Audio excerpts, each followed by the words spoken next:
เสาร์นี้เขามาเฮ็ดนำสังเคราะห์แซงเนาะโดยนำใช้ไข่เพียงน้อยเดียวเกี่ยมอุปกรณ์ก็มีตุ่น้ำดื่ม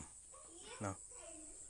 น้ำดื่มที่เราบรรจุน้ำบ่ให้เต็มเนาะอย่างให้มีเลือกครอบสำเร็จเนาะมาจากนั้นเราเอามานำไข่เนาะไก่มาเราก็มาตอกเนาะตีไข่ไก่อันนี้เนาะตีไข่ไก่ให้มันแตกเนาะมันแตกละเอียดเนาะเวลาเราพักตีไข่ไก่ให้มันแตกเอามาเบิ่งตัวที่เราเห็ดไว้ก่อนแล้วเนาะนี่เราเห็ดไว้ก่อนแล้วประมาณ2 อาทิตย์เลย2 อาทิตย์ถึง3 อาทิตย์ถือว่าสำเร็จไปสำเร็จเนาะ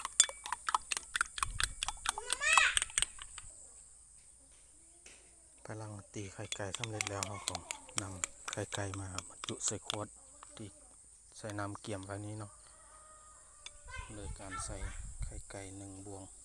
เนาะ1 บวงแกงต่อน้ำ1 ขวดเนาะ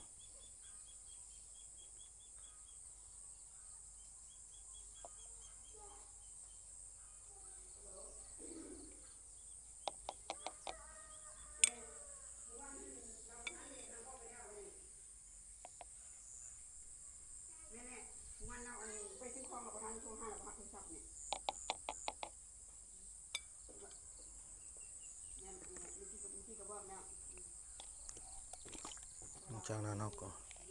ปิดด้วยฝ้า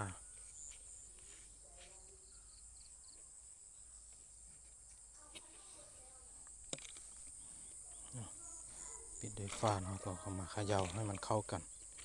เนาะหรือว่ามาสั่นมาปีนตกน้ำให้มันเข้ากันเนาะ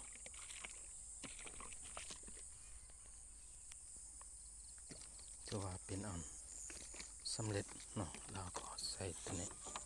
ตากไว้เนาะ